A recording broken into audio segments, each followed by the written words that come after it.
سورہ الروم میں اللہ تعالیٰ نے فرمایا منیبین الیہ واتقو، رجوع لاؤ اللہ کی طرف، اس سے ڈر جاؤ، وَأَقِيمُوا الصَّلَاةَ، اور نماز کو قائم کرو، وَلَا تَكُونُوا مِنَ الْمُشْرِكِينَ، اور دیکھو مشرکوں میں نہ ہو جاؤ۔ یعنی سورہ روم میں اللہ تعالیٰ نے فرمایا جو نماز قائم نہیں کرتا وہ مشرکوں میں سے ہے، یہ عمل مشرکوں والا ہے۔ پاکستان کے شناختی کارڈ میں اسے مسلمان لکھ دیا جائے گا، اللہ کے ہاں نہیں ہے۔ اور پھر جو صحیح مسلم میں 246 نمبر حدیث ہے، ترمذی میں بھی موجود ہے کہ بندے کے کفر اور اسلام، شرک اور ایمان کے درمیان فرق نماز ہے۔ جناب جامعہ ترمذی میں موجود ہے، ایک تابعی ہیں سیدنا عبداللہ بن شقیق، وہ فرماتے ہیں کہ صحابہ اکرام ترک نماز کے علاوہ کسی اور گناہ کو کفر نہیں سمجھتے تھے سوائے ترک نماز۔ صحابہ اکرام یعنی ترک نماز کرنے والے کو کافر سمجھا کرتے تھے۔ آپ کے شناختی کارڈ مسلمان ہی ہے، وہ اس سے کوئی فرق نہیں پڑتا، آپ جتنا مرضی کہتے رہے۔ تو جامعہ ترمذی میں حدیث ہے جس نے جان بوجھ کے نماز چھوڑ دی، اللہ کا ذمہ اس سے اٹھ گیا، اس نے کفر کیا۔ عملاً وہ کافر ہے، ہم عقیدے میں اسے کافر نہیں کہتے اعتقاداً، لیکن عملاً تو کافر ہے۔ تو آپ نے عملاً کفر کے ساتھ اللہ کے سامنے پیش ہونا ہے، نعوذ باللہ من ذالک۔ پھر سنن ابی داؤد میں حدیث ہے قیامت والے دن سب سے پہلے نماز کے بارے میں سوال ہوگا، اگر وہ اس سوال میں فلاح پا گیا تو وہ فلاح پا گیا، اور اگر وہ اسی میں فیل ہو گیا تو اگلے سوالات میں بھی فیل ہو گیا۔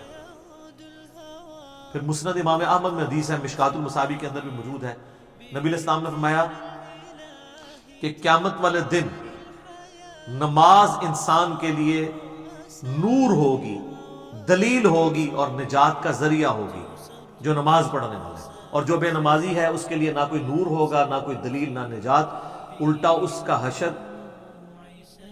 حامان، فرعون، قارون اور امیہ ابن خلف کے ساتھ، وَلِعَوْذُ بِاللَّهِ تَعَالَى اللہم اجرنا من النار، اللہم من احییتہ منا فاحیہ علی الاسلام ومن توفیتہ منا فتوفہ علی الایمان۔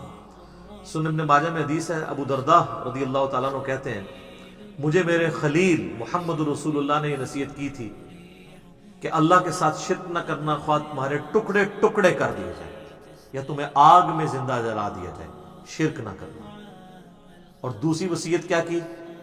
آپ صلی اللہ علیہ وآلہ وسلم نے فرمایا کہ جان بوجھ کر کبھی نماز نہ ترک کرنا ورنہ اللہ کا ذمہ تمہارے معاملے میں اٹھ جائے گا۔ اور تیسرا فرمایا کہ شراب نہ پینا یہ تمام برائیوں کی جڑ۔ بولے اعوذ باللہ۔ تو اب یہ کئی لوگ کلپ دیکھیں گے، چاہے وہ کورونا کے ڈر سے ہی دیکھ لیں، ان کے لیے میں آسانی کے طور پہ نماز کی ترغیب کے اعتبار سے بتا دوں کہ میرے بھائیوں دن رات میں صرف 17 رکعتیں آپ پڑھ لیں تو کتابوں کے خدا نے ہمیں جو بتایا ہے نا، آپ کی پرسش کوئی نہیں ہوگی۔ صرف 17 رکعتیں، 2 فجر کی، 4 ظہر کی، 4 عصر کی، 3 مغرب کی، 4 عشاء کی۔ باقی سب نفلی باتیں آپ انہیں سنت مؤکدہ کہہ دیں، آپ انہیں وطر کہہ دیں، آپ نوافل کہہ دیں۔ جو اوبلیگیٹری نماز ہے نا، جس کی پرسش ہونی ہے، وہ 17 رکھتے ہیں، جس پہ سنی شیعہ کا اجماع ہے۔ اس کی سپورٹ میں حدیث بخاری مسلم دونوں میں حدیث ہے، ایک دیہاتی شخص نبی علیہ السلام کے پاس آیا تو اس نے کہا یا رسول اللہ مجھے کوئی عمل بتائے میں جنت میں چلا جاؤں۔ آپ نے فرمایا کہ اللہ تعالیٰ کے ساتھ کسی کو شریک نہ ٹھہراؤ، صرف اسی کی عبادت کرو، تم جنت میں داخل ہو جاؤ گے۔ 5 وقت کی فرض نماز کو قائم رکھو، فرض زکوٰۃ ادا کرو اور فرض روزے رکھو۔ حج اس وقت تک فرض نہیں ہوا تھا۔ یہ 4 باتیں آپ نے ارشاد فرمائی۔ شرک نہیں کرنا، شرک پہلی چیز ہے پائی جی جس تو بچنا ہے۔ اس کے بعد نماز، فرض نماز، فرض زکوٰۃ اور فرض روزے۔ تو اس نے کہا یا رسول اللہ صلی اللہ علیہ وسلم نہ میں اس میں کوئی زیادہ کروں گا نہ اس میں کوئی کمی کروں گا، یعنی میں نے سے زیادہ بھی نہیں پڑھنی، کم بھی نہیں پڑھوں گا۔ اور یہ بات کہتا ہوا وہاں سے نکل گیا۔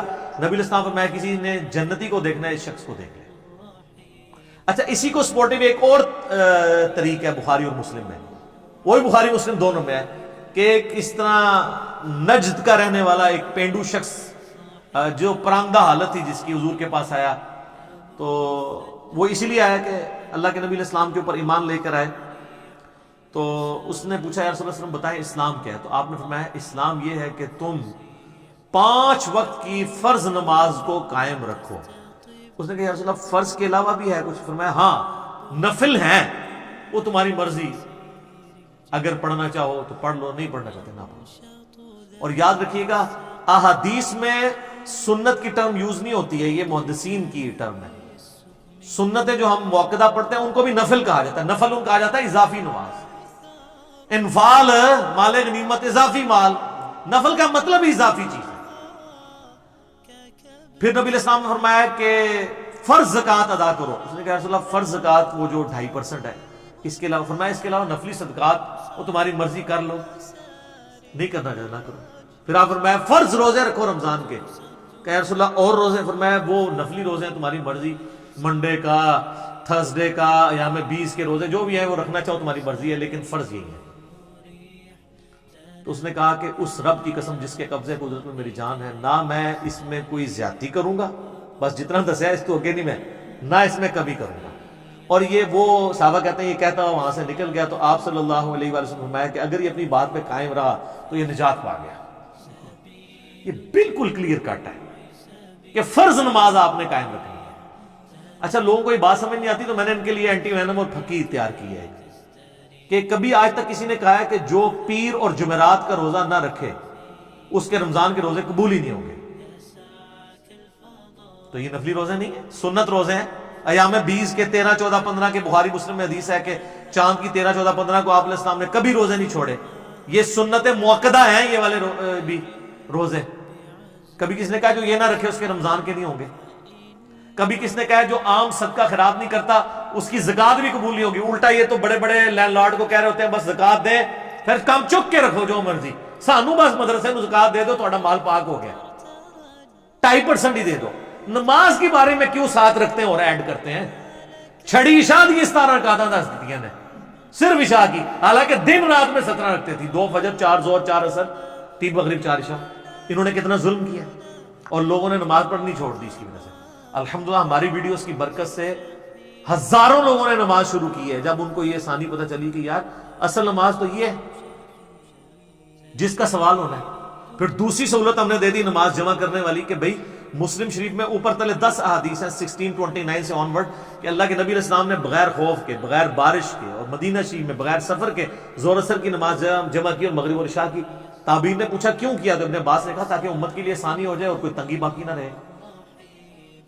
پھر بھی اگر ان کو زیادہ تکلیف ہے تو کم از کم جو مسئلہ یہ خود مانتے ہیں کہ ظہر آخری وقت میں اور عصر پہلے وقت میں آپ پڑھ سکتے ہیں، مثلا آج کل آلموسٹ 3:45 بجے عصر کا وقت داخل ہو رہا ہے، تو اگر کوئی شخص 3:40 پہ یا 3:35 پہ ظہر پڑھ لے اور 3:45 عصر کا وقت داخل ہوتے ہی عصر کی نماز پڑھ لے تو وہ اپنے اپنے وقت میں ادا کر رہا ہے، اس میں جمع کرنے والا بھی جو حنفی گناہ بتاتے ہیں وہ بھی نہیں شمار ہوگا۔ اس طرح ہی بتا دیتے کم از کم بچوں والی عورتوں کو تو آسانی ہو جاتی، نمازیں جمع کرنے والی آسانی، اور خالی فرض اس کی وجہ سے لوگوں نے نمازیں شروع کر دی ہیں اللہ کے فضل سے۔